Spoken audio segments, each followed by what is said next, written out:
Dan pemirsa, untuk membahas mengenai pidato Presiden di sidang umum PBB, kita langsung terhubung dengan pengamat hubungan internasional Universitas Padjadjaran, Teguh Reza Syah. Selamat pagi, Pak Reza. Selamat pagi Indonesia. Pak, Salam. ya semangat ya. Pak Reza, menurut Anda apa inti dari yang ingin disampaikan Presiden Prabowo dalam sidang PBB kali ini? Apa yang bisa di-highlight dalam pertemuan kemarin? Pidato beliau menggelegar, pidato beliau menggugah, pidato beliau itu mempersatukan masyarakat. Bahasanya itu sangat sederhana, tapi dimengerti oleh masyarakat dunia dengan mudahnya. Saya perhatikan para pemimpin dunia itu melihat dan mereka mencatat dan tampaknya mereka merasa familiar sekali apa yang dikatakan di depan dengan apa yang ada di dunia saat ini. Jadi intinya Indonesia itu siap membagikan pengalaman terbaiknya bagi dunia, itu satu ya. Ini dalam teori namanya intermestic ya. Karena pidato beliau itu menggambarkan beliau adalah Indonesia, dia berbicara mewakili Indonesia dalam forum yang paling terhormat di dunia, dan pada saat yang sama juga beliau membawa mandat dari berbagai organisasi internasional yang mempercayakan kepada pembicara nomor 3 ini, kepada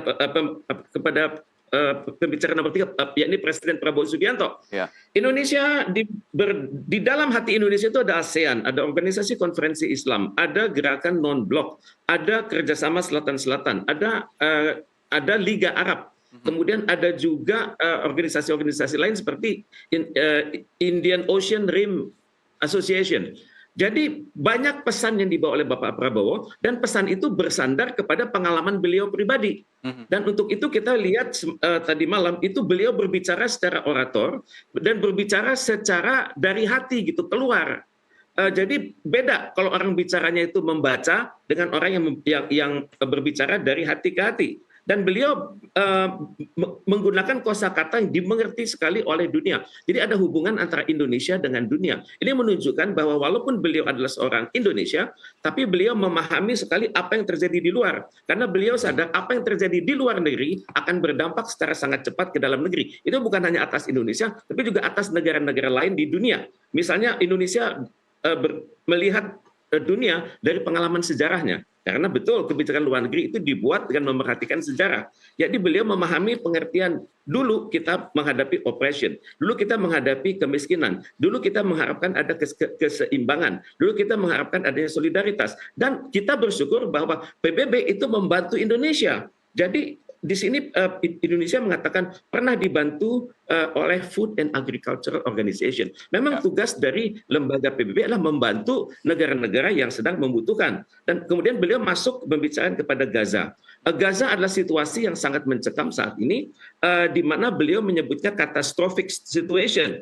Kemudian dia juga mengatakan tidak ada keamanan di sana, wanita dan anak-anak itu teraniaya, mereka hidup dalam trauma, dan mereka berada dalam kelaparan yang sangat dahsyat. Beliau kemudian setelah beliau melihat kami sama dengan yang terjadi di Gaza sekarang. Kami melihat bantuan PBB pada kami di masa lalu. Kemudian beliau mengatakan, apakah PBB ini akan diam-diam saja begitu kan? Kemudian beliau mengatakan juga PBB hendaknya punya kemampuan memberdayakan teknologi, memberdayakan kerjasama bagi kemuliaan umat manusia. Kemudian beliau mengatakan juga, tibalah saatnya sekarang dunia itu bersatu. Beliau tidak menyebut negara, tapi menyebut di mana negara tersebut berada. Barat, Timur, Utara, Selatan. Itu hendaknya bekerja sama. Kemudian beliau baru menyebut agama-agama besar dunia dan juga negara-negara utama dunia. Kemudian beliau mengatakan, ingatlah kita pada sejarah. Ini kalau bicara sejarah terus tentunya beliau ingat pada petua dari Presiden pertama Indonesia Bung Karno mengatakan jangan sekali-sekali melupakan sejarah, dan beliau menyebut nama filosof Barat namanya Thucydides. Jadi tentunya diharapkan bahwa dunia ini mengambil hikmah dari Thucydides bahwa yang kuat itu belum tentu menang, dan yang lemah itu tolong jangan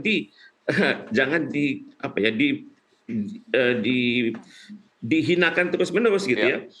Terus yang terakhir ini yang menarik, beliau mengatakan Indonesia siap mengirimkan pasukan perdamaian ke dunia kalau diperintahkan oleh United Nations Security Council atau Dewan Keamanan PBB, dan bahkan kalau perlu 20.000 dari warga negara kita siap dikirimkan untuk membantu perdamaian di dunia. Dan beliau secara khusus menyebut Gaza dan belahan bumi lain. Ini merupakan satu peringatan pada PBB. Kalau selama ini perhatian PBB, terutama sekali United Nations Security Council itu belum optimal. Mereka hanya kuat bicara-bicara, tapi tidak bisa melindungi masyarakat yang sedang teraniaya, masyarakat yang peradabannya terancam punah dari muka bumi. Pak Reza, memang ada hal yang menarik dalam sidang PBB kemarin bahwa Indonesia ini mendapatkan urutan ketiga dalam menyampaikan pidato ya sebelum negara adidaya Amerika Serikat yang menyampaikan atau dalam hal ini adalah Donald Trump. Anda memaknainya dalam posisi ketiga ini sebagai pertama kali begitu ya dalam sejarah di Indonesia menyampaikan pidato di sidang PBB seperti apa? Memang jatah pertama itu biasa diberikan kepada Brazil ya, karena Brazil itu secara tradisi pada awal pendirian PBB ada negara yang paling bersemangat untuk menyampaikan aspirasi kepada dunia.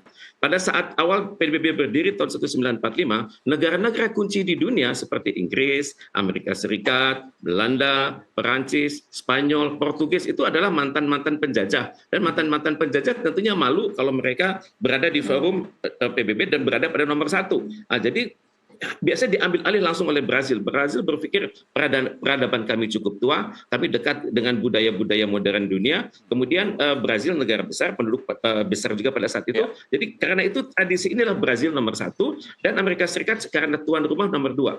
Mengapa Indonesia nomor tiga? Kenapa kita tidak nomor 12 atau 20? Betul. Ya karena ketokohan Indonesia kan. Dunia melihat Presiden Prabowo ini ada perbedaan dengan pemimpin yang lain. Pemimpin lain itu cenderung antagonistik. Pemimpin yang lain cenderung membenturkan. Pemimpin yang lain itu cenderung seringkali mengkritisi para negara-negara yang lain. Kemudian pemimpin yang lain seringkali istilahnya itu mengkritik PBB sedemikian rupa. Dan pas sekali Indonesia adalah negara yang damai. Indonesia terserah apapun kata masyarakat, tapi Indonesia adalah negara yang dapat dikatakan sebagai komunikator ya dalam berhubungan dengan antar bangsa. Kita adalah bridge builder atau penghubung antar peradaban.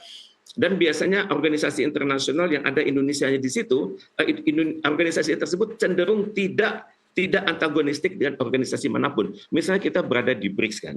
BRICS itu sebelum Indonesia masuk itu dikhawatirkan akan menentang blok-blok ekonomi barat, misalnya G7 maupun European Union. Tapi kan ternyata bersama Indonesia BRICS itu mendapat rem ya. Rem yang dimengerti bersama bahwa penanganan hubungan internasional itu tidak boleh dilakukan secara antagonistik, tapi berdasarkan prinsip-prinsip cooperation and consultation. Jadi karena itulah Pak Prabowo mendapat kehormatan nomor 3. Konon ini adalah konsensus dari banyak negara di dunia karena mereka melihat bahwa selama 6 bulan terakhir Pak Prabowo itu banyak sekali menghadiri pertemuan-pertemuan internasional, bukan hanya sekedar datang kemudian pulang, tapi beliau memberikan ide-ide untuk Indonesia, ide-ide untuk organisasi internasional tersebut, dan juga ide-ide untuk dunia. Jadi ini tentunya menarik perhatian PBB untuk setuju kalau Bapak Prabowo diberikan nomor 3. Dan kita sudah buktikan semalam kan, statement-statement beliau itu menyejukkan, mengundang kerjasama, dan juga mengkritiknya secara sangat halus, terutama sekali beliau mengatakan PBB ini usianya sudah 80 tahun.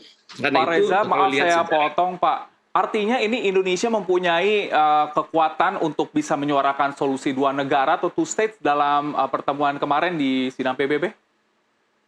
Tepat sekali. Dalam pidato yang sebelumnya, Presiden Prabowo Subianto mengatakan saat ini solusi dua negara adalah yang terbaik kan. Dan ini sudah dibuktikan juga dalam high level panel dari PBB sendiri. Kita lihat biasanya tokoh-tokoh presiden dari Irlandia itu mengatakan bahwa sekaranglah saat yang terbaik untuk membantu kemerdekaan Palestina. Bahkan dikatakan pada dialog-dialog sebelumnya, nggak perlulah kita berbicara soal prosedur sebuah negara merdeka seperti apa, tapi kita langsung pada inti permasalahan, kita bantu Palestina tersebut, dan ternyata